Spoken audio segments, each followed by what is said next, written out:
Neuroscience shows Erling Haaland's biggest weapon isn't his speed or his strength, it's his ability to stay playful under pressure. Alhamdulillah masa budak dulu berjaya juga pergi select national untuk main rugby, main juga kelab, main juga tumpang untuk negeri.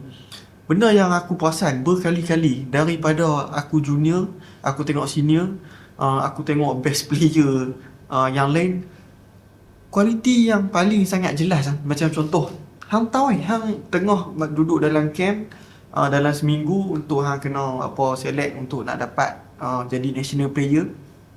Semua orang tahu kata stres tu, dan semua orang tahu kata tempat hang tu ada lagi kompetitor yang lain. Semua orang berdoa untuk seorang lagi injured ke, untuk tak perform ke, kena bising dengan coach import yang cakap orang putih yang tak faham ke, untuk nak dapat spot hang. Di celah intensnya hang nak kena berlawan dengan Fiji apa semua tu, hang akan jumpa 2-3 orang kawan-kawan hang ni yang dia sangatlah cool.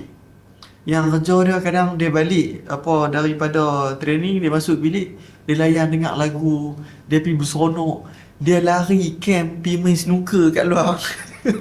Macam-macam. Tapi the whole point aku nak bagi tahu dekat hang adalah depa tu antara the best player there is atas padang.